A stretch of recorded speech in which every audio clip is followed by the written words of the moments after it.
জয় শ্রীহরি। অমৃত কাদম্বিনী চ্যানেলে আপনাদের সবাইকে জানাই সুস্বাগতম। সুপ্রিয় শ্রোতাবৃন্দ, আসুন আজ আমরা শ্রবণ করব রাজা চিত্রকেতুর উপাখ্যান। ভাগবতে বর্ণিত মহান রাজা চিত্রকেতুর উপাখ্যান সকলেরই শ্রবণ করা উচিত, কারণ এই উপাখ্যানে যে গুহ্যতত্ত্ব, যে আত্মতত্ত্ব বর্ণিত হয়েছে তা মানুষের প্রিয়জন বিয়োগ ব্যথা ভুলিয়ে দিতে সক্ষম। এ জগতে প্রিয়জনের বিয়োগে আমাদের মনকে সবথেকে অধিক পীড়া দেয়। প্রিয়জনের বিয়োগের শোক মনকে শত প্রবোধ দিলেও সহজে বলা যায় না, কিন্তু আত্মতত্ত্ব জ্ঞানে পূর্ণ এ ভাগবতে বর্ণিত এই রাজা চিত্রকেতুর উপাখ্যান এমনই মাহাত্ম্যপূর্ণ যে এই উপাখ্যান যে শ্রবণ করবে প্রিয়জনের বিয়োগ ব্যথা আর তাকে বিচলিত করতে পারবে না। পূর্বে আপনারা শ্রবণ করেছেন বৃত্তাসুর বধের উপাখ্যান। এই বৃত্তাসুর বধের কাহিনী শ্রবণ করার পরই যখন মহারাজ পরীক্ষিত সুখদেব গোস্বামীকে প্রশ্ন করলেন বৃত্তাসুরের জন্ম দানবজনিত হওয়ার কারণ কি, আর তার এই রকম ভগবদ্ভক্তির বা কারণ কি, সেই প্রশ্নের উত্তরে সুখদেব গোস্বামী এই রাজা চিত্রকেতুর উপাখ্যান বর্ণনা করেছেন এবং মহারাজ পরীক্ষিতকে বলেছেন, মহারাজ চিত্রকেতুর এই পবিত্র ইতিহাস কেবল তারই নয়, সমগ্র কৃষ্ণভক্তিরই মাহাত্ম্য প্রকাশক। এই ইতিহাস যে শ্রবণ করবে সে সমস্ত প্রকার বন্ধন থেকে মুক্ত হয়ে যায়। যে ব্যক্তি প্রাতকালে গাত্রোত্থান করে হরিস্মরণ করে বাক সংযমপূর্বক শ্রদ্ধা সহকারে এই ইতিহাস পাঠ করেন তিনি পরমগতি লাভ করেন। তাই রাজা চিত্রকেতুর এই উপাখ্যান সবাইকে মনোযোগ সহকারে শ্রবণ করার অনুরোধ রইল। তার আগে অমৃত কাদম্বিনী চ্যানেলটি সাবস্ক্রাইব না করলে এখনই সাবস্ক্রাইব করুন আর নিত্য ভাগবত কথা শ্রবণ করুন। হরি ওম তৎসৎ। নারায়ণং নমস্কৃত্য নরং চৈব নরোত্তমং দেবীং সরস্বতীং ব্যাসং তত জয়মুদীরয়েৎ। তমাদিদেবং করুণানিধানং তমালবর্ণং সুইতাবতারং অপার সংসার সমুদ্র সেতুং ভজামহে ভাগবত স্বরূপম। ওম নমো ভগবতে বাসুদেবায়। মহারাজ পরীক্ষিত সুখদেব গোস্বামীকে জিজ্ঞাসা করলেন, হে তত্ত্বজ্ঞানী ব্রাহ্মণ, সাধারণত অসুরেরা রজ এবং তমগুণ স্বভাব সম্পন্ন পাপাত্মা, কিন্তু বৃত্তাসুর কিভাবে ভগবান নারায়ণে এই প্রকার দৃঢ়ভক্তি লাভ করেছিলেন? শুদ্ধ সত্যগুণে অধিষ্ঠিত দেবতারা এবং ভোগ বাসনারূপ কুলুষরহিত ঋষিরাও প্রায়ই মুকুন্দের শ্রীপাদপদ্মে ভক্তিলাভ করেন না। অতএব বৃত্তাসুর কিভাবে এই প্রকার মহান ভক্ত হলেন? এই জড়জগতে পরমাণুসমূহ যেমন অসংখ্য, জীবও তেমন অসংখ্য। সেই সমস্ত জীবের মধ্যে মনুষ্যজাতি অতি অল্প সংখ্যক এবং তাদের মধ্যে কেউ কেউ কেবল ধর্ম অনুষ্ঠান করেন। হে দ্বিজোত্তম সুখদেব গোস্বামী, সেই ধর্ম অনুষ্ঠানকারী ব্যক্তিদের মধ্যে অল্প কয়েকজন কেবল জড়জগতের বন্ধন থেকে মুক্ত হওয়ার বাসনা করেন। হাজার হাজার মুক্তিকামীদের মধ্যে কদাচিৎ একজন জড়জগতের স্ত্রী, পুত্র, আত্মীয় স্বজন, বন্ধুবান্ধব ইত্যাদির আসক্তি পরিত্যাগ করে মুক্ত হন, এবং এই প্রকার হাজার হাজার মুক্তদের মধ্যে কদাচিৎ কোনো ব্যক্তি প্রকৃত তত্ত্ব জানতে পারেন। হে মহর্ষি, এই প্রকার কোটি কোটি মুক্ত ও সিদ্ধদের মধ্যেও প্রশান্তাত্মা নারায়ণপরায়ণ ভক্ত অত্যন্ত দুর্লভ। ভয়ঙ্কর যুদ্ধস্থলে উপস্থিত হয়েও সেই কুখ্যাত পাপাত্মা অসুর, যে সর্বদা অন্যদের দুঃখ দুর্দশা এবং উৎকণ্ঠার কারণ ছিল, সে কিভাবে এই প্রকার মহান ভগবত ভক্ত হয়েছিল? হে প্রভু সুখদেব গোস্বামী, বৃত্ত পাপাত্মা অসুর হলেও যুদ্ধে শ্রেষ্ঠ ক্ষত্রিয়োচিত পৌরুষ প্রদর্শন করেছিলেন এবং দেবরাজ ইন্দ্রকে সন্তুষ্ট করেছিলেন। এই প্রকার অসুর কিভাবে ভগবানের মহান ভক্ত হয়েছিলেন এই বিষয়ে আমার অত্যন্ত সন্দেহ উপস্থিত হয়েছে এবং আপনার কাছে তার কারণ শ্রবণ করতে অত্যন্ত কৌতূহল জন্মেছে। শ্রী সুত গোস্বামী বললেন, শ্রদ্ধাবান মহারাজ পরীক্ষিতের যুক্তিযুক্ত প্রশ্ন শ্রবণ করে মহর্ষি সুখদেব গোস্বামী গভীর স্নেহ সহকারে তার শিষ্যকে বলেছিলেন। শ্রীল সুখদেব গোস্বামী বললেন, হে রাজন, ব্যাসদেব, নারদ এবং দেবল ঋষির শ্রীমুখ থেকে যে ইতিহাস আমি শ্রবণ করেছি সেই কথাই আমি তোমাকে বলবো। মনোযোগ সহকারে তা শ্রবণ করো। হে মহারাজ পরীক্ষিত, সুরসেন দেশে চিত্রকেতু নামক একজন রাজা ছিলেন। তিনি সারা পৃথিবীর একচ্ছত্র সম্রাট ছিলেন। তার রাজত্বকালে পৃথিবী কামধুক ছিলেন, অর্থাৎ জীবনের সমস্ত আবশ্যকতাগুলি পূর্ণ করতেন। এই চিত্রকেতুর 1 কোটি পত্নী ছিল। তিনি সন্তান উৎপাদনে সমর্থ হলেও তাদের থেকে তিনি একটি সন্তানও লাভ করতে পারেননি। দৈবযোগে তারা সকলেই বন্ধা ছিল। 1 কোটি বন্ধা পত্নীর প্রতি চিত্রকেতু রূপবান, উদার এবং তরুণ ছিলেন। তার অতি উচ্চকুলে জন্ম হয়েছিল।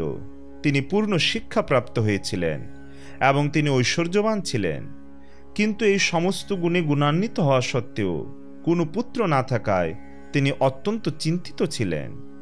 তার অতি সুন্দরী চারুনয়না মহিষীগণ, সম্পদ, ভূমি, এই সব কিছুই সেই সার্বভৌম নরপতির প্রীতিজনক হয়নি। এক সময়ে অত্যন্ত শক্তিশালী অঙ্গিরা ঋষি ব্রহ্মাণ্ড ভ্রমণ করতে করতে মহারাজ চিত্রকেতুর প্রাসাদে এসে উপস্থিত হয়েছিলেন। চিত্রকেতু তৎক্ষণাৎ তার সিংহাসন থেকে উঠে তার পূজা করেছিলেন। তাকে আহার্য এবং পানীয় প্রদান করে তিনি সেই মহান অতিথির সৎকার করেছিলেন। ঋষি যখন সুখে উপবিষ্ট ছিলেন, তখন মহারাজ তার মন এবং ইন্দ্রিয় সংযত করে সেই ঋষির পায়ের কাছে ভূমিতে উপবেশন করেছিলেন। হে মহারাজ পরীক্ষিত, চিত্রকেতু যখন বিনয়াবনতভাবে মহর্ষির শ্রী পাদপদ্মের পাশে মাটিতে বসেছিলেন, তখন ঋষি অঙ্গিরা তাকে তার বিনয় এবং আতিথেয়তার জন্য অভিনন্দন জানিয়ে তাকে বলেছিলেন, হে রাজন, আমি আশা করি আপনার দেহ, মন এবং রাজকীয় পার্ষদ ও সামগ্রী সবই কুশলে রয়েছে। প্রকৃতির 7টি তত্ত্ব যখন যথাযথভাবে থাকে, তখন জড়তত্ত্বের মধ্যে জীব সুখী থাকে। এই 7টি তত্ত্ব ব্যতীত জীবের অস্তিত্ব থাকতে পারে না। তেমনি রাজাও সর্বদা 7টি তত্ত্বের দ্বারা রক্ষিত। তার উপদেষ্টা, তার মন্ত্রীবর্গ, রাজ্য, দুর্গ, কোষ, দণ্ড এবং মিত্র। হে নরদেব, রাজা যখন সাক্ষাৎভাবে এই সপ্ত প্রকৃতির অনুবর্তী হন, তখন তিনি সুখী হন। তেমনি তারাও যখন তাদের ধন সম্পদ এবং কর্মক্ষমতা রাজাকে নিবেদন করে রাজার আদেশ পালন করেন, তখন তারাও সুখী হন। হে রাজন, তোমার পত্নী, প্রজা, আমত্ত, ভৃত্য, তেল মশলা আদি সরবরাহকারী বণিকগণ, মন্ত্রীবৃন্দ, পুরবাসীগণ, রাজ্যপালগণ, পুত্রগণ সকলে তোমার বশবর্তী আছে তো? যদি রাজার মন সম্পূর্ণরূপে সংযত থাকে, তাহলে তার পরিবারের সমস্ত সদস্য এবং রাজকর্মচারীগণ সকলেই তার অধীন থাকে। তার রাজ্যপালগণ তাকে যথাসময়ে অবাধে কর প্রদান করেন। অতএব নিম্নতর ভৃত্যদের আর কি কথা? হে মহারাজ চিত্রকেতু, আমি দেখতে পাচ্ছি যে তোমার মন প্রসন্ন নয়। তোমার মনোবাসনা পূর্ণ হয়নি বলে মনে হচ্ছে। তা কি তোমার নিজের থেকেই হয়েছে, না অন্য কারো কারণে হয়েছে? তোমার বিবর্ণ মুখমণ্ডলী তোমার গভীর দুশ্চিন্তা প্রতিফলিত করছে। শ্রীল সুখদেব গোস্বামী বললেন, হে মহারাজ পরীক্ষিত, মহর্ষি অঙ্গিরা যদিও সবকিছুই জানতেন, তবুও তিনি রাজাকে এইভাবে প্রশ্ন করেছিলেন। তখন পুত্রার্থী রাজা চিত্রকেতু মহর্ষি অঙ্গিরাকে বলেছিলেন, হে মহাত্মন, তপস্যা, জ্ঞান এবং সমাধির বলে আপনি সমস্ত পাপ থেকে মুক্ত হয়েছেন। তাই আপনার মতো একজন সিদ্ধযোগী আমার মতো একজন বদ্ধজীবের অন্তরের এবং বাইরের সব কথা জানেন। হে মহাত্মন, আপনি যদিও সব কিছু জানেন, তবু আপনি আমার দুশ্চিন্তার কারণ জিজ্ঞাসা করেছেন। তাই আপনার আদেশ অনুসারে আমি তার কারণ বিশ্লেষণ করছি। ক্ষুধা এবং তৃষ্ণায় কাতর ব্যক্তিকে যেমন মালা অথবা চন্দন আদি সুখপ্রদ বিষয় সুখ দিতে পারে না, তেমনি স্বর্গের দেবতাদেরও অভিলাষিত সাম্রাজ্য, ঐশ্বর্য, সম্পদ আমাকে সুখ দিতে পারে না, কারণ আমি অপুত্র। হে মহর্ষি, যাতে আমি পুত্রলাভ করে আমার পূর্বপুরুষগণ সহ অন্ধকার নরক থেকে উদ্ধার পেতে পারি, সেই উপায় বিধান করুন। শ্রীল সুখদেব গোস্বামী বললেন, মহারাজ চিত্রকেতুর অনুরোধে ব্রহ্মার মানসপুত্র অঙ্গিরা ঋষি তার প্রতি কৃপাপরবশ হয়েছিলেন। যেহেতু তিনি ছিলেন একজন মহাশক্তিশালী ব্যক্তি, তাই তিনি ত্বষ্টার উদ্দেশ্যে পায়েস নিবেদন করে এক যজ্ঞ করেছিলেন। হে ভারত শ্রেষ্ঠ মহারাজ পরীক্ষিত, চিত্রকেতুর 1 কোটি রানীর মধ্যে যিনি ছিলেন শ্রেষ্ঠা, কৃতদূত্তি নামক সেই প্রথম বিবাহিতা মহিষীকে মহর্ষি অঙ্গিরা যজ্ঞাবশেষ প্রদান করেছিলেন। তারপর মহর্ষি অঙ্গিরা রাজাকে বলেছিলেন, হে মহারাজন, এখন তুমি একটি পুত্র লাভ করবে যে তোমার হর্ষ এবং শোক উভয়েরই কারণ হবে। এই কথা বলে চিত্রকেতুর উত্তরের অপেক্ষা না করে সেই ঋষি প্রস্থান করেছিলেন। কৃত্তিকা দেবী যেমন অগ্নির কাছ থেকে মহাদেবীর বীর্য গ্রহণ করে স্কন্দ নামক পুত্রকে গর্ভে ধারণ করেছিলেন, কৃতদূত্তিও তেমন অঙ্গিরার অনুষ্ঠিত যজ্ঞের প্রসাদ বক্ষণপূর্বক চিত্রকেতুর বীর্য ধারণ করে গর্ভবতী হয়েছিলেন। হে মহারাজ পরীক্ষিত, শূরসেন দেশের অধিপতি রাজা চিত্রকেতুর বীর্য ধারণ করে রাজমহিষী কৃতদূত্তির যে গর্ভ হয়েছিল তা শুক্লপক্ষের চন্দ্রের মতো দিন দিন বৃদ্ধি পেতে লাগল। তারপর যথাসময়ে রাজার একটি পুত্র জন্মগ্রহণ করেছিল। সেই সংবাদ শ্রবণ করে শূরসেন দেশবাসীরা অত্যন্ত আনন্দিত হয়েছিলেন। মহারাজ চিত্রকেতু এই সংবাদ শ্রবণে অত্যন্ত আনন্দিত হয়েছিলেন এবং স্নান করে শুচি হয়ে অলঙ্কার ধারণপূর্বক বেদজ্ঞ ব্রাহ্মণদের দ্বারা কুমারের আশীর্বাদ বাণী পাঠ এবং জাতকর্ম সম্পূর্ণ করিয়েছিলেন। রাজা সেই অনুষ্ঠানে যোগদানকারী ব্রাহ্মণদের স্বর্ণ, রজত, বসন, অলঙ্কার, গ্রাম, অশ্ব, হস্তি প্রভৃতি এবং 6 অর্ভুত গাবিদান করেছিলেন। মেঘ যেভাবে অকাতরে জলবর্ষণ করে মহামতি রাজাও সেইভাবে কুমারের যশ, ধন ও আয়ু বৃদ্ধির জন্য সকলকে তাদের অভিলাষিত বস্তুদান করেছিলেন। দরিদ্র ব্যক্তির যেমন কষ্টলব্ধ ধনের প্রতি দিন দিন স্নেহবর্ধিত হয়, তেমনি মহারাজ চিত্রকেতু বহু কষ্টে সেই পুত্রলাভ করার ফলে তার প্রতি তার স্নেহ দিন দিন বর্ধিত হতে লাগল। পিতার মতো মাতা কৃতদূত্তিরও পুত্রের প্রতি অত্যধিক স্নেহ ক্রমশ বর্ধিত হয়েছিল। কৃতদূত্তির সন্তান দর্শন করে তার সপত্নীদেরও পুত্র কামনায় পরিতাপ উপস্থিত হয়েছিল।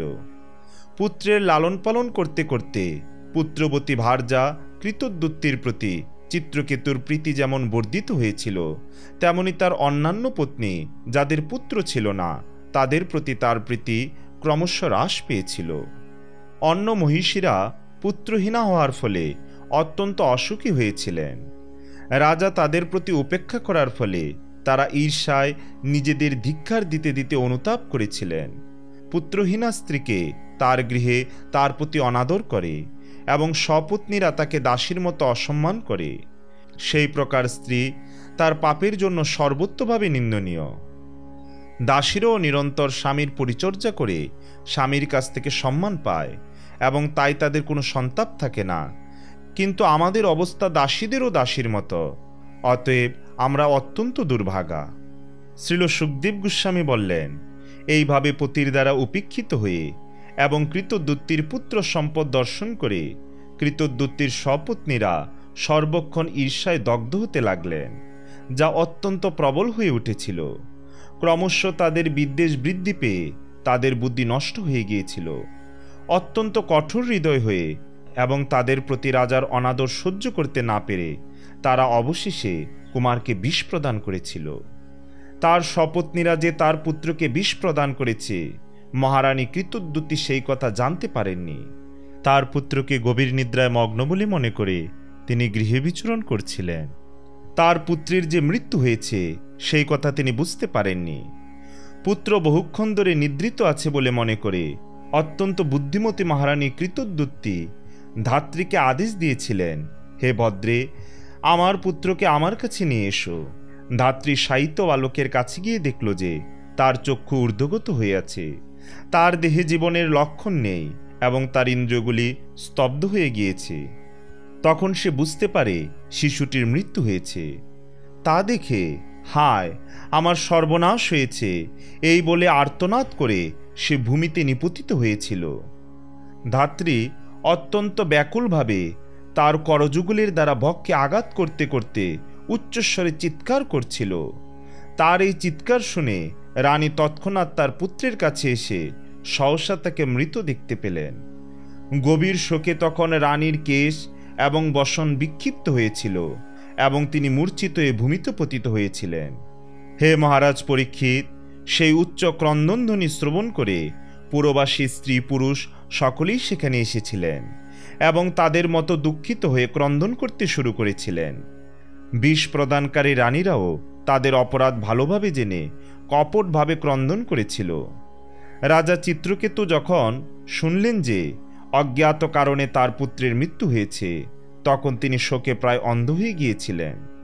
তার পুত্রের প্রতি গভীর স্নেহের ফলে তার শোক জ্বলন্ত অগ্নির মতো বর্ধিত হয়েছিল। তাকে দেখতে গিয়ে তিনি বারবার ভূমিতে স্থলিত এবং পতিত হতে লাগলেন।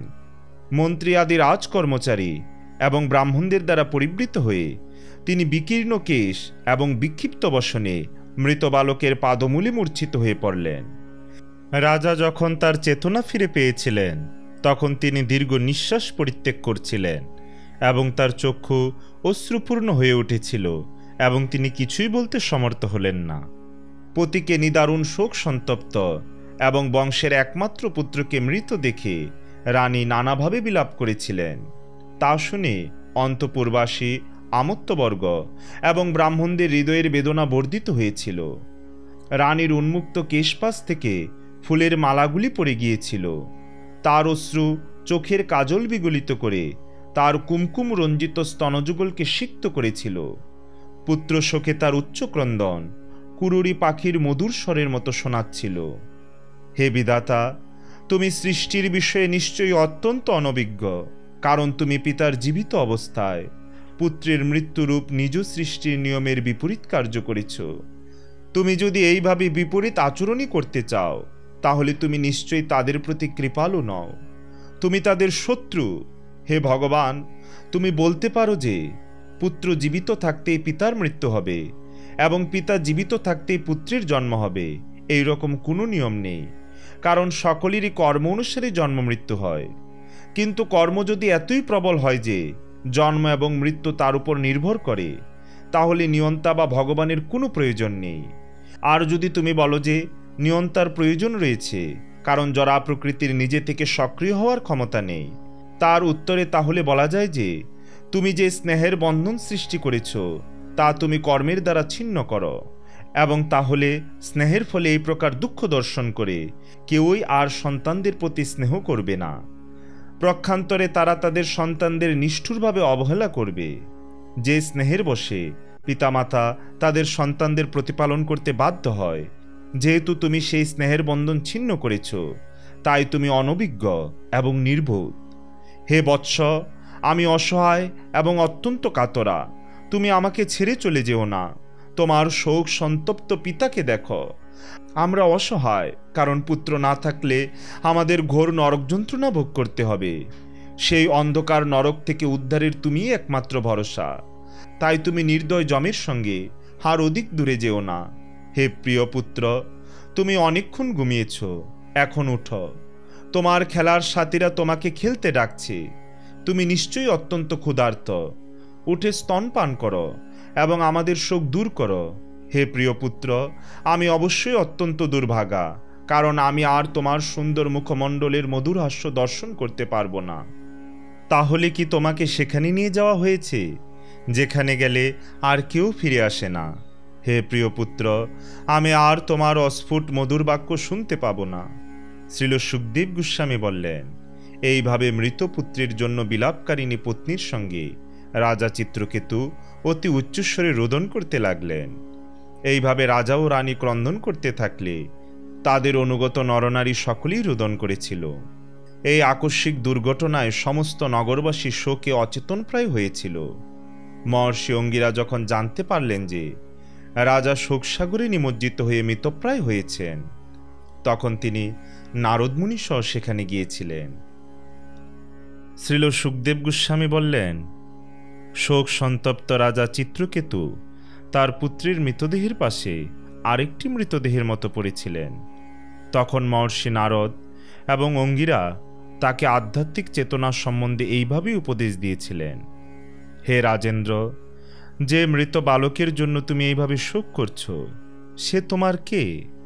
তার সঙ্গে তোমার কি সম্পর্ক?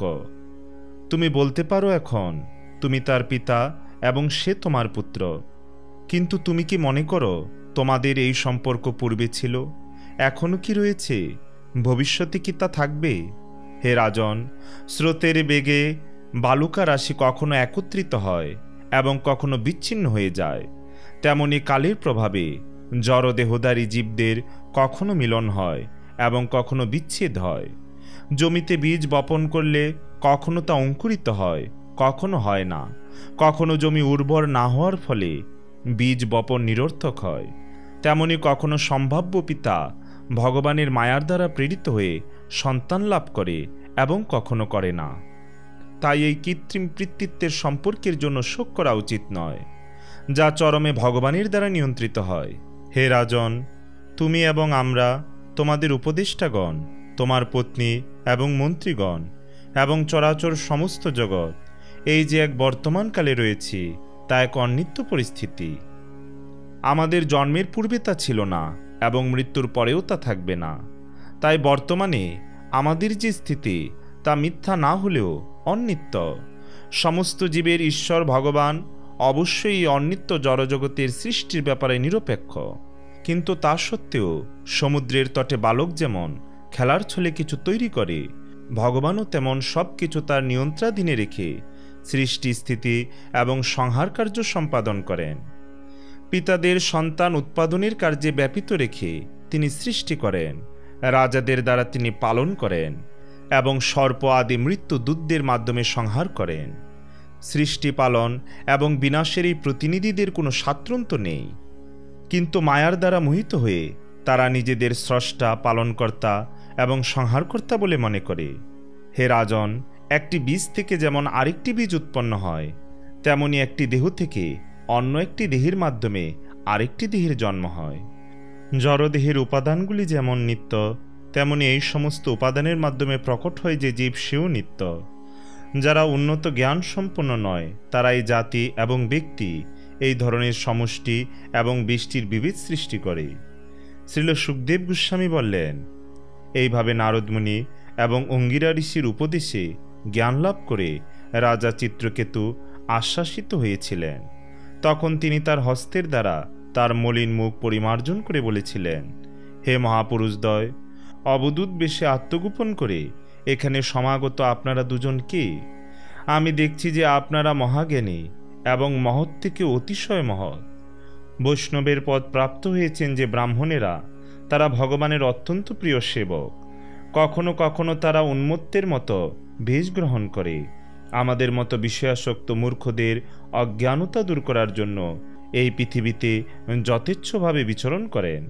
হে মহাত্মাগণ, আমি শুনেছি অজ্ঞানাচ্ছন্ন জীবদের জ্ঞান উপদেশ করার জন্য যে সমস্ত সিদ্ধ মহাত্মাগণ পৃথিবীতে বিচরণ করেন, তাদের মধ্যে রয়েছেন সনত কুমার, নারদ, ঋভু, অঙ্গিরা, দেবল, অসিত, ব্যাসদেব, মার্কণ্ডেয়, গৌতম, বশিষ্ঠ, ভগবান পরশুরাম, কপিল, সুখদেব, দুর্বাসা, যাজ্ঞবল্ক, জাতুকর্ণ, অরণি, রোমশ, চব্বন, দত্তাত্রেয়, আশুরি, পতঞ্জলি, বেদশিরা, ঋষি ধৌম, মুনি পঞ্চশিক, হিরণ্যনাভ, কৌশল্য, শ্রুতদেব এবং ঋতধ্বজ। আপনারা নিশ্চয়ই তাদের মধ্যে কেউ হবেন। আপনারা দুজন মহাপুরুষ, তাই আপনারা আমাকে প্রকৃত জ্ঞান প্রদান করতে সমর্থ। আমি শূকর, কুকুর আদি গ্রাম্য পশুর মতো মূঢ়বুদ্ধি এবং অজ্ঞানের অন্ধকারে নিমগ্ন, তাই দয়া করে জ্ঞানের প্রতি প্রজ্বলিত করে আমাকে উদ্ধার করুন। অঙ্গিরা বললেন, হে রাজন, তুমি যখন পুত্র কামনা করেছিলে, তখন যে তোমাকে পুত্র প্রদান করেছিল আমি সে অঙ্গিরা ঋষি, আর ইনি সাক্ষাৎ ব্রহ্মার পুত্র দেবর্ষি নারদ। হে রাজন, তুমি ভগবানের পরম ভক্ত। তোমার মতো ব্যক্তির পক্ষে এইভাবে জড়জাগতিক বিষয়ের ক্ষতিতে মহাচ্ছন্ন হওয়া উচিত নয়। তাই অজ্ঞানের অন্ধকারে আচ্ছন্ন থাকার ফলে তুমি যে শোক সাগরে নিমজ্জিত হয়েছ, তা থেকে উদ্ধার করার জন্য আমরা দুজন এসেছি। যারা তত্ত্বজ্ঞানী, তাদের জড়জাগতিক লাভে অথবা ক্ষতিতে প্রভাবিত হওয়া উচিত নয়। আমি যখন পূর্বে তোমার গৃহে এসেছিলাম, তখনই আমি তোমাকে দিব্যজ্ঞান দান করতাম, কিন্তু আমি যখন দেখলাম তোমার মন অন্য বিষয়ে আসক্ত রয়েছে, তখন আমি তোমাকে কেবলমাত্র একটি পুত্র প্রদান করেছিলাম, যে তোমার হর্ষ বিষাদের কারণ হয়েছে। হে রাজন, এখন তুমি নিজেই পুত্রবানদের দুঃখ অনুভব করছো। হে সুরসেন, পতি, স্ত্রী, গৃহ, ধন, রাজৈশ্বর্য বিবিধ সম্পদ এবং ইন্দ্রিয়ের বিষয়, এই সবই অনিত্য। রাজ্য, সামরিক শক্তি, ধনাগার, বৃত্ত, আমত্ত, আত্মীয়স্বজন, এরা সকলেই ভয়, মোহ, শোক এবং দুঃখের কারণ। এরা গন্ধর্ব নগরীর মতো, অর্থাৎ অরণ্যের মধ্যে কল্পনার দ্বারা সৃষ্ট এক বিশাল প্রাসাদের মতো। সেগুলি স্বপ্ন, মায়া এবং কল্পনার মতো ক্ষণস্থায়ী। স্ত্রী, সন্তান, সম্পত্তি, এই সমস্ত দৃশ্যমান বস্তুগুলি স্বপ্নের মতো এবং মনোকল্পিত। প্রকৃতপক্ষে আমরা যা দেখি তার কোনো বাস্তব সত্তা নেই।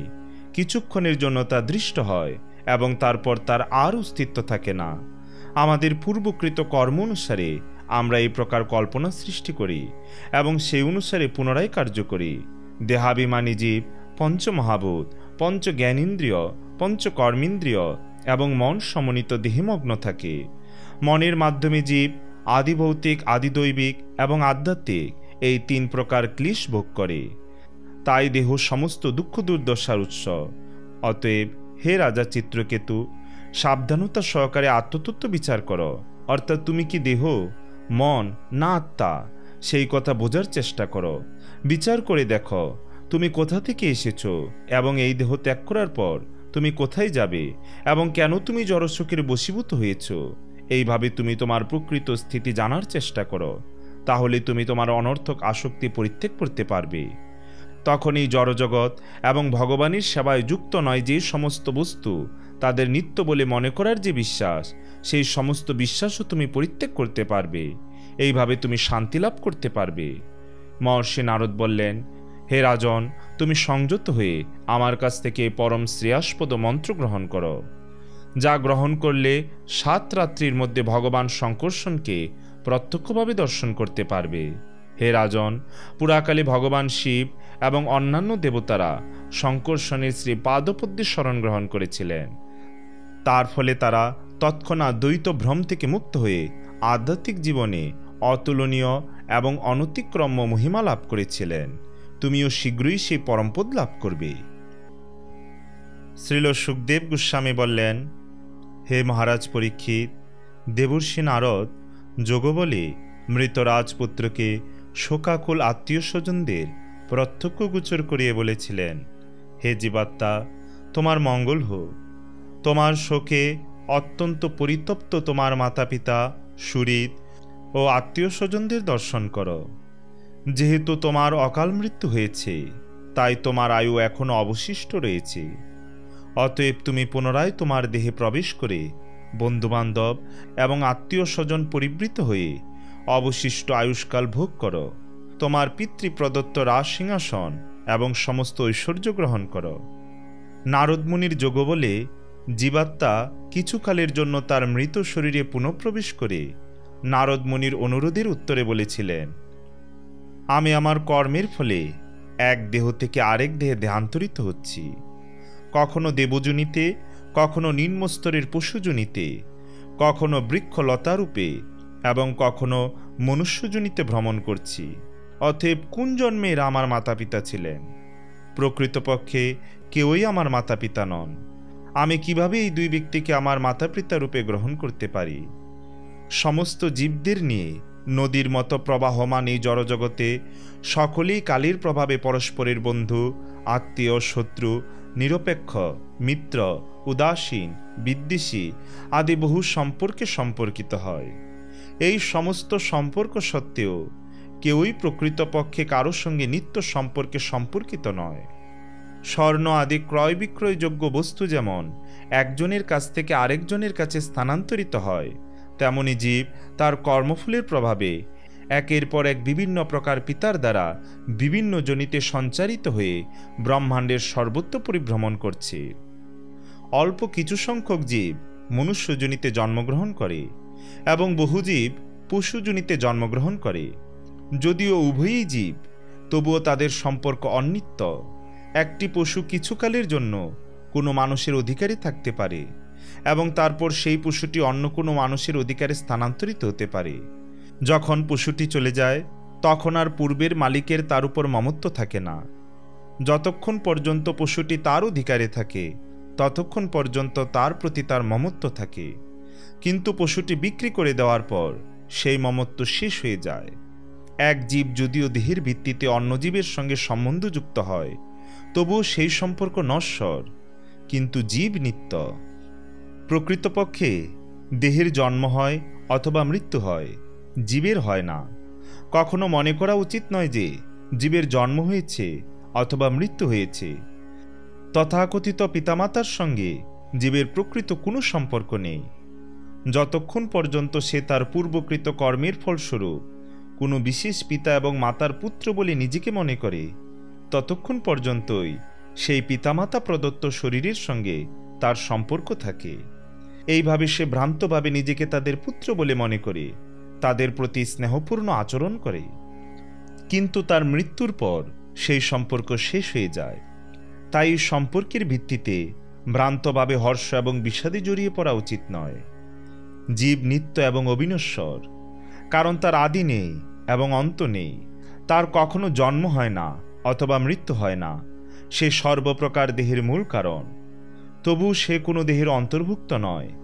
জীব এতই মহিমান্বিত যে সে গুণগতভাবে ভগবানের সমান, কিন্তু যেহেতু সে অত্যন্ত ক্ষুদ্র, তাই সে ভগবানের বহিরঙ্গা শক্তি মায়ার দ্বারা মোহিত হতে পারে, এবং তার ফলে সে তার বাসনা অনুসারে নিজের জন্য বিভিন্ন প্রকার দেহ সৃষ্টি করে। এই আত্মার কেউই প্রিয় বা অপ্রিয় নয়। সে আপন এবং পরের পার্থক্য দর্শন করে না। সে এক, অর্থাৎ সে শত্রু অথবা মিত্র, শুভাকাঙ্ক্ষী অথবা অনিষ্টকারীর দ্বৈতভাবের দ্বারা প্রভাবিত নয়।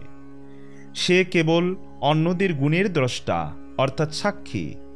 পরমেশ্বর কার্য ও কারণের স্রষ্টা, কর্মফলজনিত সুখ এবং দুঃখ গ্রহণ করেন না।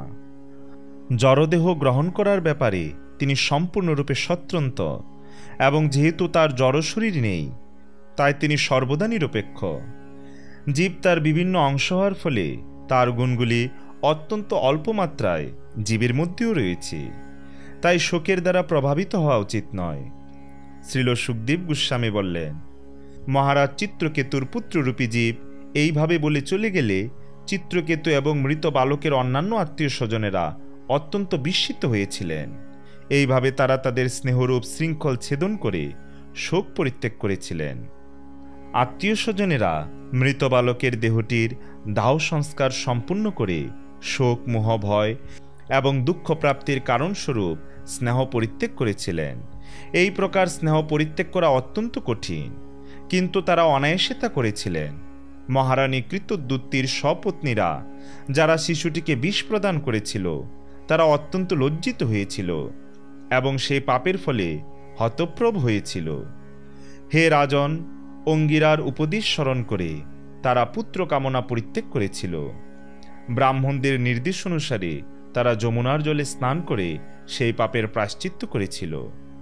ব্রহ্মজ্ঞানী অঙ্গিরা এবং নারদমুনির উপদেশে রাজা চিত্রকেতু পূর্ণরূপে আধ্যাত্মিক জ্ঞান লাভ করেছিলেন। হস্তি যেমন সরোবরের পঙ্ক থেকে নির্গত হয়, রাজা চিত্রকেতুও তেমন গৃহরূপ অন্ধকূপ থেকে নির্গত হয়েছিলেন। তারপর রাজা যমুনার জলে বিধিপূর্বক স্নান করে দেবতা এবং পিতৃদের উদ্দেশ্যে তর্পণ করেছিলেন। তারপর অত্যন্ত গম্ভীরভাবে তার মন এবং ইন্দ্রিয় সংযত করে ব্রহ্মার দুই পুত্র অঙ্গিরা এবং নারদের বন্দনা করেছিলেন এবং প্রণাম করেছিলেন। তারপর ভগবান নারদ শরণাগত জিতেন্দ্রীয় ভক্ত চিত্রকেতুর প্রতি অত্যন্ত প্রসন্ন হয়ে তাকে এই দিব্যজ্ঞান উপদেশ করেছিলেন। নারদমুনি চিত্রকেতুকে এই মন্ত্রটি প্রদান করেছিলেন, হে প্রণবাত্মক ভগবান, আমি আপনাকে আমার সশ্রদ্ধ প্রণতি নিবেদন করি। হে বাসুদেব, আমি আপনার ধ্যান করি।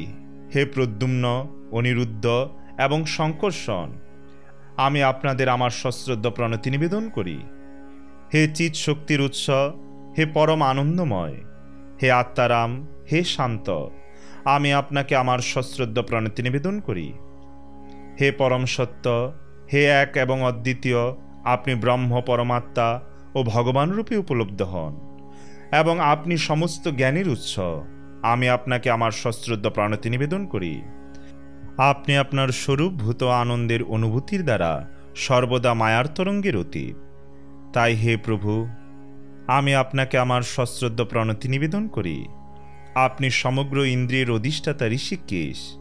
আপনি অনন্তমূর্তি ও মহান, এবং তাই আপনাকে আমার সশ্রদ্ধ প্রণতি নিবেদন করি। বদ্ধজীবের বাণী এবং মন ভগবানকে প্রাপ্ত হতে পারে না, কারণ জড় নাম এবং রূপ সম্পূর্ণরূপে চিন্ময় ভগবানের ক্ষেত্রে প্রযোজ্য নয়। তিনি সমস্ত স্থূল এবং সূক্ষ্ম ধারণার অতীত। নির্বিশেষ ব্রহ্ম তার আরেকটি রূপ। তিনি আমাদের রক্ষা করুন। মৃন্ময় পাত্র যেমন মৃত্তিকা থেকে উৎপন্ন হয়ে মৃত্তিকাতেই অবস্থান করে এবং ভেঙে গেলে পুনরায় মৃত্তিকাতেই লীন হয়, তেমনি এই জগৎ পরম ব্রহ্মের দ্বারা সৃষ্টি হয়েছে, পরম ব্রহ্মে অবস্থান করছে এবং সেই পরম ব্রহ্মেই বিলীন হয়ে যাবে। অতএব ভগবান যেহেতু সেই ব্রহ্মেরও কারণ, আমরা তাকে আমাদের সশ্রদ্ধ প্রণতি নিবেদন করি। ব্রহ্ম ভগবান থেকে উদ্ভূত এবং আকাশের মতো ব্যাপ্ত। যদিও জড় পদার্থের সঙ্গে তার কোনো সংস্পর্শ নেই, তবুও তা সব কিছুর অন্তরে এবং বাইরে বিরাজ করে।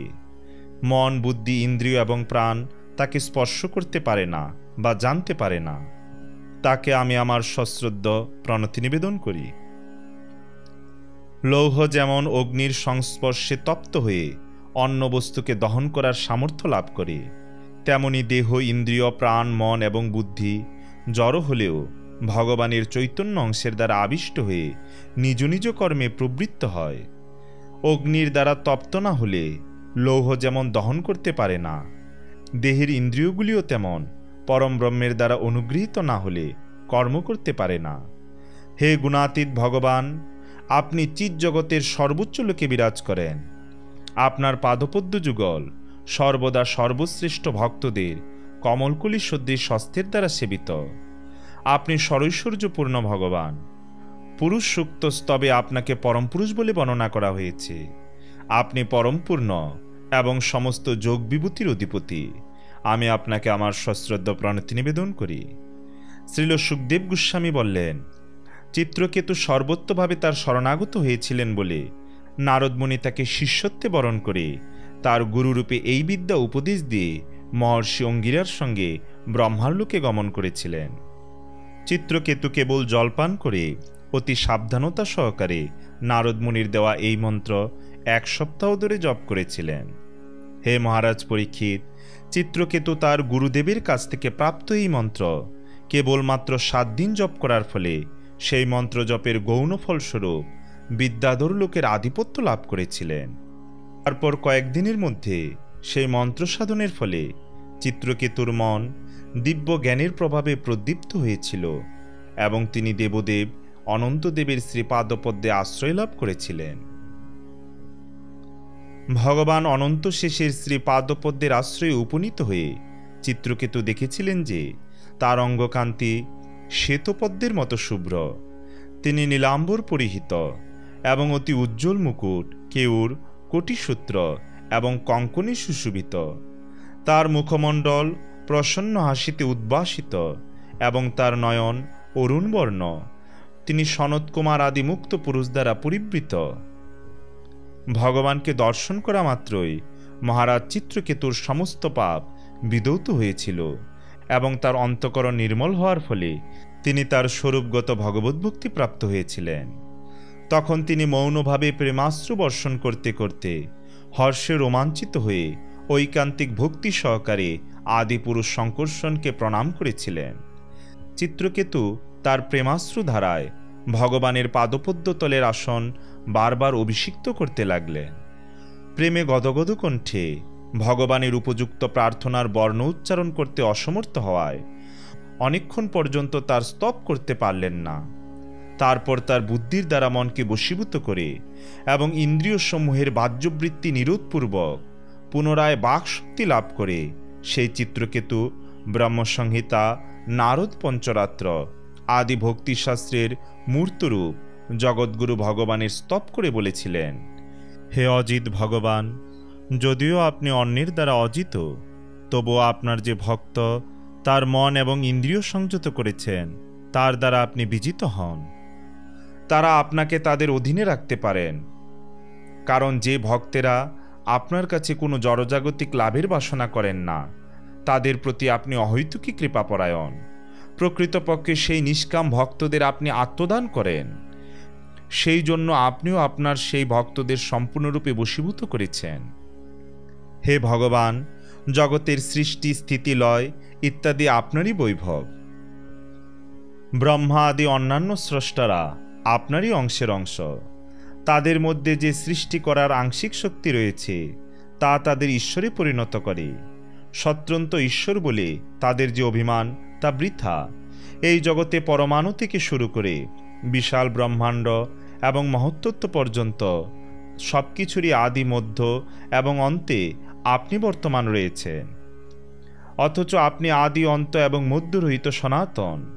এই তিনটি অবস্থাতেই আপনার অবস্থা উপলব্ধি করা যায় বলে আপনি নিত্য। যখন জগতের অস্তিত্ব থাকে না তখন আপনি আদি শক্তিরূপে বিদ্যমান থাকেন। প্রতিটি ব্রহ্মাণ্ড মাটি, জল, আগুন, বায়ু, আকাশ, মহত্তত্ত্ব এবং অহংকার এই 7টি আবরণের দ্বারা আচ্ছাদিত এবং প্রতিটি আবরণ পূর্ববর্তীটির থেকে 10 গুণ অধিক। এই ব্রহ্মাণ্ডটি ছাড়া আরও কোটি কোটি ব্রহ্মাণ্ড রয়েছে এবং সেগুলি আপনার মধ্যে পরমাণুর মতো পরিভ্রমণ করছে, তাই আপনি অনন্ত নামে প্রসিদ্ধ। হে পরমেশ্বর ভগবান, যে সমস্ত বুদ্ধিহীন ব্যক্তিরা জড় সুখভোগের পিপাসু হয়ে দেবদেবীদের উপাসনা করে তারা নরপশু তুল্য। তাদের পাশবিক প্রবণতার ফলে তারা আপনার আরাধনা না করে নগণ্য দেবতাদের উপাসনা করে, যারা আপনার বিভূতির কণিকা সদৃশ। সমস্ত ব্রহ্মাণ্ড যখন লয় হয়ে যায় তখন দেবতা সহ তাদের প্রদত্ত আশীর্বাদও বিনষ্ট হয়ে যায়। ঠিক যেভাবে রাজা ক্ষমতাচ্যুত হলে তার অনুগৃহীত ব্যক্তিদের ভোগ্যসমূহও নষ্ট হয়ে যায়। হে পরমেশ্বর, কেউ যদি জড় ঐশ্বর্যের মাধ্যমে ইন্দ্রিয় সুখ ভোগের বাসনার বশেও সমস্ত জ্ঞানের উৎস এবং নির্গুণ আপনার উপাসনা করে, তাহলে দগ্ধ বীজ থেকে যেমন অঙ্কুর জন্মায় না, তেমনি তাদেরও আর পুনরায় এই জড়জগতে জন্মগ্রহণ করতে হয় না। জরা প্রকৃতির বন্ধনে আবদ্ধ হওয়ার ফলেই জীবকে জন্ম মৃত্যুর চক্রে আবর্তিত হতে হয়। কিন্তু আপনি যেহেতু জরা প্রকৃতির অতীত, তাই যে নির্গুণ স্তরে আপনার সঙ্গ করে সেও জরা প্রকৃতির বন্ধন থেকে মুক্ত হয়। হে অজিত, আপনি যখন আপনার শ্রীপাদপদ্মের আশ্রয় লাভের পন্থাস্বরূপ নিষ্কুলুষ ভাগবত ধর্ম বলেছিলেন, তখন আপনার বিজয় হয়েছিল। চতুষ্ছন্দের মতো জড় বাসনা মুক্ত আত্মারামেরাও জড় কুলুষ থেকে মুক্ত হওয়ার জন্য আপনার আরাধনা করেন, অর্থাৎ আপনার শ্রীপাদপদ্মের আশ্রয় লাভের জন্য তারা ভাগবত ধর্মের পন্থা অবলম্বন করেন।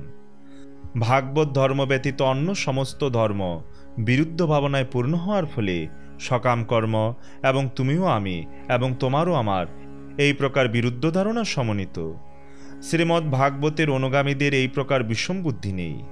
তারা সকলেই ভগবত ভাবনাময় এবং তারা সবসময় মনে করেন যে তারা ভগবানের এবং ভগবান তাদের। যে সমস্ত নিম্নস্তরের ধর্ম শত্রু সংহার এবং যোগশক্তি লাভের জন্য সাধিত হয় তা কাম এবং বিদ্বেষে পূর্ণ হওয়ার ফলে অশুদ্ধ এবং নশ্বর। যেহেতু সেগুলি হিংসাপরায়ণ তাই সেগুলি অধর্মে পূর্ণ। যে ধর্ম নিজের প্রতি এবং অন্যের প্রতি বিদ্বেষ সৃষ্টি করে সেই ধর্ম কিভাবে নিজের অথবা অন্যের মঙ্গলজনক হতে পারে? এই প্রকার ধর্ম অনুশীলন করার ফলে কি কল্যাণ হতে পারে? তার ফলে কি কখনো কোনো লাভ হতে পারে? আত্মদ্রোহী হয়ে নিজের আত্মাকে কষ্ট দিয়ে এবং অন্যদের কষ্ট দিয়ে তারা আপনার ক্রোধ উৎপাদন করে এবং অধর্ম আচরণ করে। হে ভগবান, আপনার যে দৃষ্টিভঙ্গি অনুসারে শ্রীমদ্ ভাগবতে মানুষের ধর্ম উপদিষ্ট হয়েছে সেই দৃষ্টি কখনো জীবের চরম উদ্দেশ্য থেকে বিচলিত হয় না। যারা আপনার পরিচালনায় সেই ধর্ম অনুশীলন করেন তারা স্থাবর এবং জঙ্গম সমস্ত জীবের প্রতি সমদৃষ্টি সম্পন্ন এবং তারা কখনো উচ্চ নিচ বিচার করেন না। তাদের বলা হয় আর্য।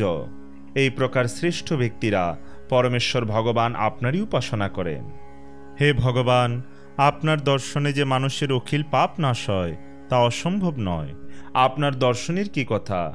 কেবল একবার মাত্র আপনার পবিত্র নাম শ্রবণ করলে সবচাইতে নিকৃষ্ট চণ্ডাল পর্যন্ত জড়জগতের সমস্ত কুলুষ থেকে মুক্ত হয়। অতএব আপনাকে দর্শন করে কে না জড়জগতের কুলুষ থেকে মুক্ত হবে? অতএব হে ভগবান, আপনাকে দর্শন করে আমার অন্তরের সমস্ত পাপ এবং তার ফলস্বরূপ জড় আসক্তি ও কামবাসনা অপসারিত হয়েছে। আপনার ভক্ত দেবর্ষি নারদ যা বলেছিলেন তার কখনো অন্যথা হতে পারে না। অর্থাৎ তার শিক্ষার ফলে আমি আপনার দর্শন পেলাম।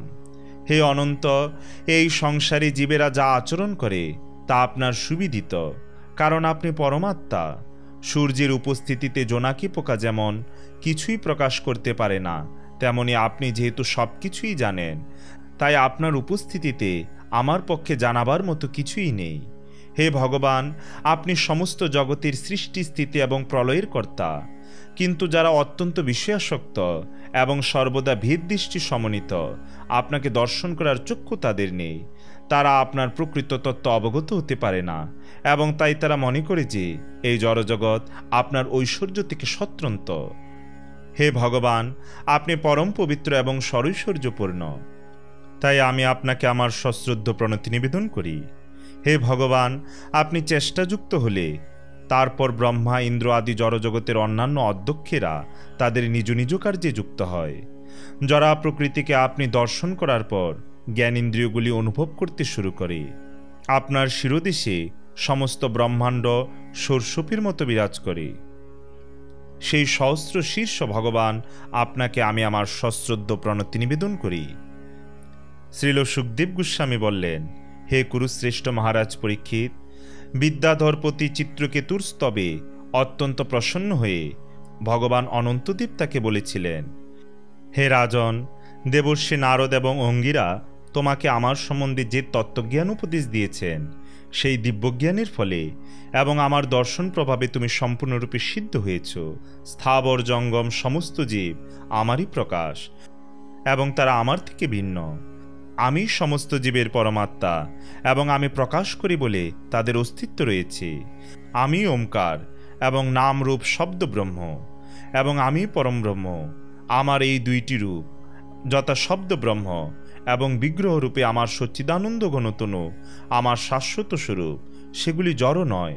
বদ্ধজীব এই জড়জগৎকে সুখভোগের সাধন বলে মনে করে এই জড়জগতে ভোক্তারূপে ব্যাপ্ত, তেমনি জড়জগৎ জীবাত্মাতে ভোগ্যরূপে ব্যাপ্ত।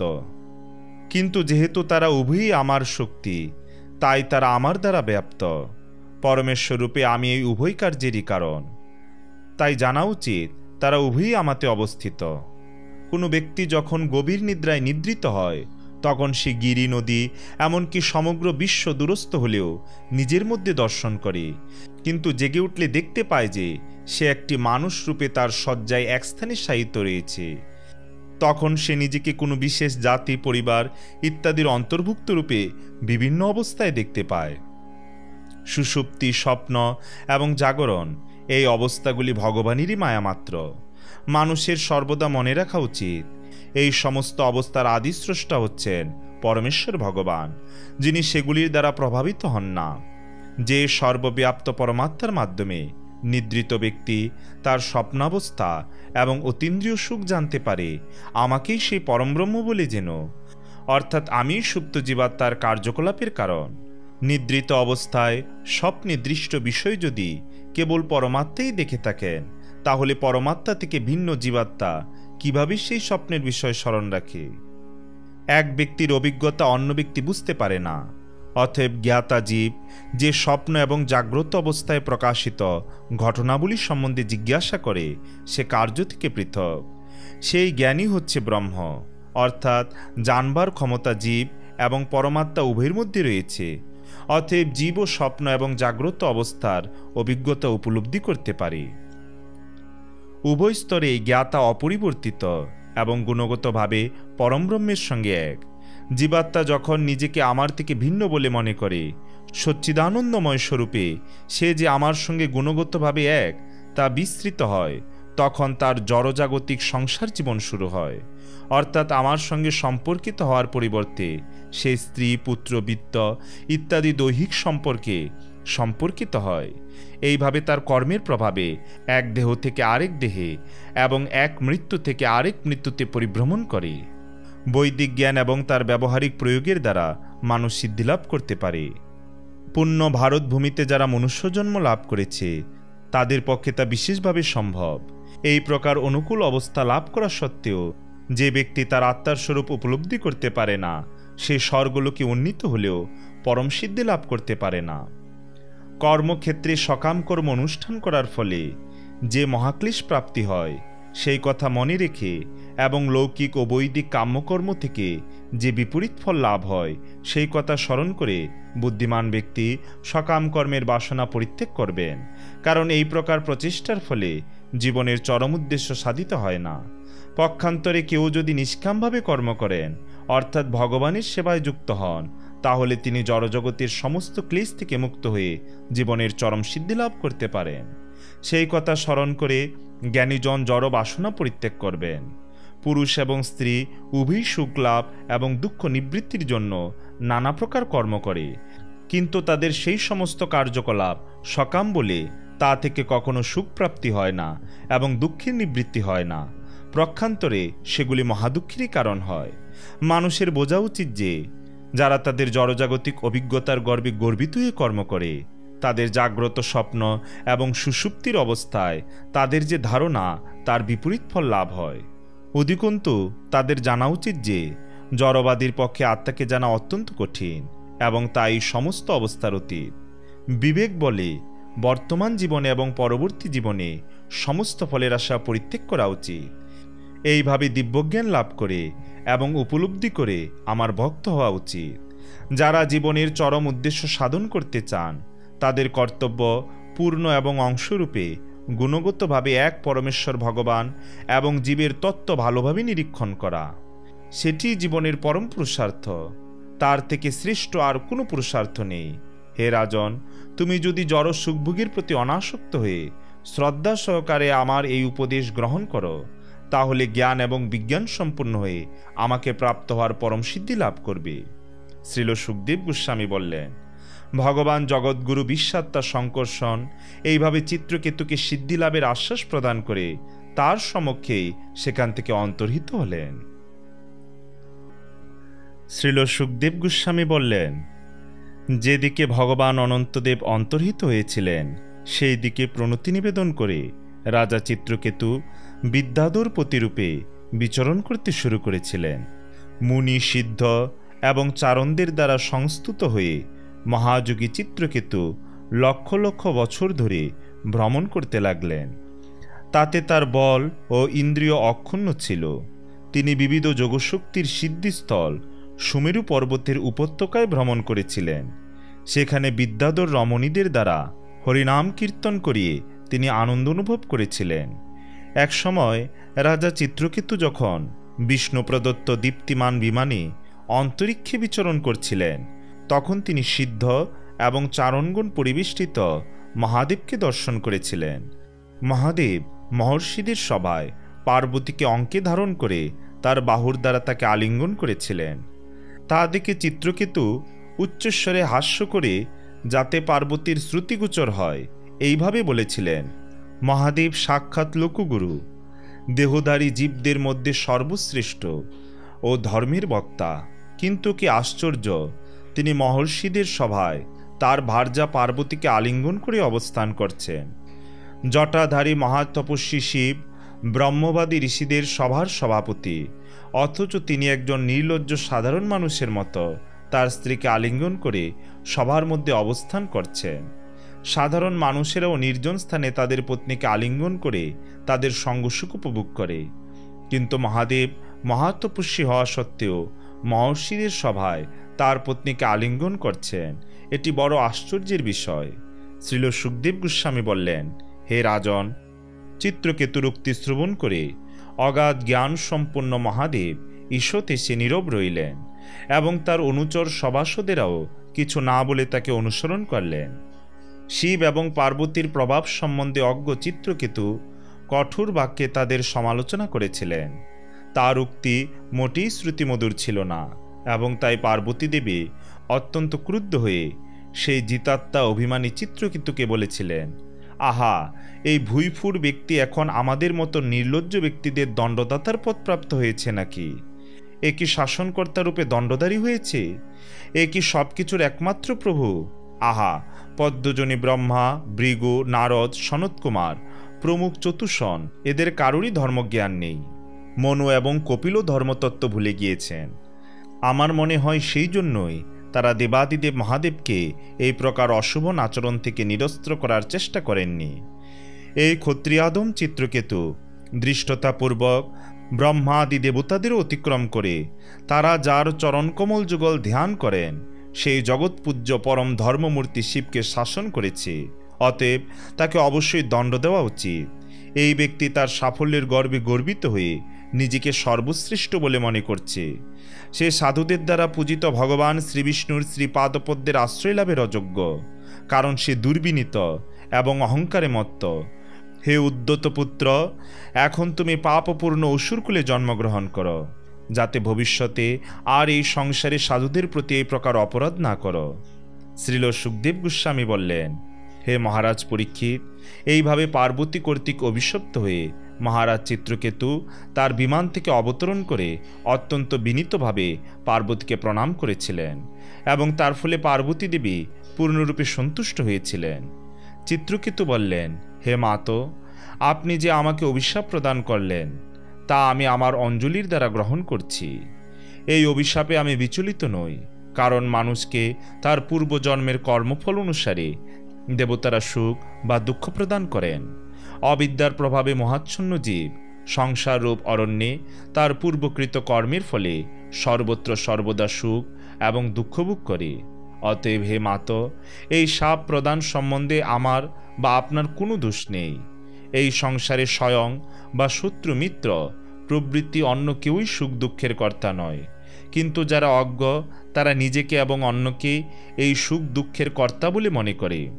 এই সংসার মায়াময় গুণপ্রবাহ স্বরূপ। সুতরাং শাপই বা কি আর অনুগ্রহই বা কি, স্বর্গই বা কি আর নরকই বা কি, প্রকৃত সুখী বা কি আর দুঃখই বা কি, কারণ তরঙ্গের মতো সেগুলি নিয়ত প্রবাহমান, তাদের কোনো বাস্তবিক সত্তা নেই।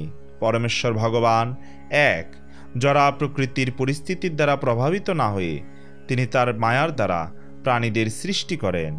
মায়ার দ্বারা কুলুষিত হওয়ার ফলে তারা অজ্ঞানাচ্ছন্ন হয় এবং বিভিন্ন প্রকার বন্ধনে আবদ্ধ হয়। কখনো কখনো জ্ঞানের প্রভাবে জীব মুক্ত হয়। সত্যগুণে তারা সুখ ভোগ করে এবং রজগুণে দুঃখ ভোগ করে। পরমেশ্বর ভগবান সমস্ত জীবের প্রতি সমদৃষ্টি সম্পন্ন, তাই কেউই তার প্রিয় বা অপ্রিয়, জ্ঞাতি বা বন্ধু এবং পর বা আত্মীয় নয়। যারা প্রকৃতির প্রতি আসক্তি রহিত হওয়ার ফলে তার তথাকথিত সুখের প্রতি অনুরাগ অথবা দুঃখের প্রতি রোষ নেই। সুখ এবং দুঃখ উভয়ই আপেক্ষিক। ভগবান যেহেতু সর্বদা আনন্দময়, তাই তার দুঃখের কোনো প্রশ্নই ওঠে না। ভগবান যদিও আমাদের কর্মফল অনুসারে প্রাপ্ত সুখ দুঃখের প্রতি অনাসক্ত এবং যদিও কেউই তার শত্রু নয় অথবা বন্ধু নয়, তবুও তিনি তার মায়াশক্তির দ্বারা পাপ পুণ্য প্রবৃত্তি কর্ম সৃষ্টি করে সুখ এবং দুঃখ, মঙ্গল এবং অমঙ্গল, বন্ধন এবং মুক্তি, জন্ম এবং মৃত্যুরূপ সংসারের কারণ হন। হে মাতো, আপনি আমার প্রতি অনর্থক ক্রুদ্ধ হয়েছেন, কিন্তু যেহেতু আমার সমস্ত সুখ এবং দুঃখ আমার পূর্বকৃত কর্মের দ্বারা নির্ধারিত হয়েছে, তাই আমি শাপ মুক্তির জন্য আপনার কাছে অনুরোধ করছি না। আমার বাক্য সঙ্গত হলেও আপনি যে তা অসঙ্গত বলে মনে করছেন, এই জন্য আমাকে ক্ষমা করুন। শ্রীল সুখদেব গোস্বামী বললেন, হে অরণীসূদন মহারাজ পরীক্ষিত, শিব এবং পার্বতীকে সন্তুষ্ট করে চিত্রকেতু তার বিমানে আরোহণপূর্বক তাদের সমক্ষে সেখান থেকে চলে গেলেন। শিব এবং পার্বতী যখন দেখলেন যে সাপ শ্রবণ করা সত্ত্বেও চিত্রকেতু ভীত হলেন না, তখন তার আচরণে অত্যন্ত আশ্চর্যান্বিত হয়ে তারা হেসেছিলেন। তারপর দেবর্ষি নারদ, দৈত্য, সিদ্ধ এবং পার্শ্বদের সম্মুখে পরম শক্তিমান শিব তার পত্নী পার্বতীকে বলেছিলেন, হে সুন্দরী পার্বতী, তুমি বৈষ্ণবের মাহাত্ম্য দর্শন করলে তো? ভগবান শ্রীহরির দাসানুদাস হওয়ার ফলে তারা যথার্থই মাহাত্মা এবং তারা বিষয় সুখে সম্পূর্ণ নিস্পৃহ। ভগবান নারায়ণের সেবায় সর্বোত্তভাবে যুক্ত ভক্তেরা কখনো জীবনের কোনো অবস্থা থেকেই ভীত হন না। তাদের কাছে স্বর্গ, মুক্তি এবং নরক সমান, কারণ এই প্রকার ভক্তেরা কেবল ভগবানের সেবাতে আগ্রহশীল।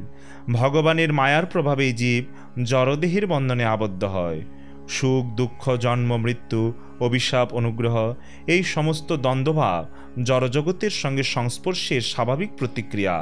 ভ্রান্তিবশত যেমন একটি ফুলের মালাকে সর্প বলে মনে হয় অথবা স্বপ্নে সুখ দুঃখের অনুভব হয়, তেমনি জড়জগতে অবিবেকবশত সুখ এবং দুঃখকে ভালো এবং মন্দ বলে মনে করে তাদের মধ্যে পার্থক্য দর্শন করা হয়।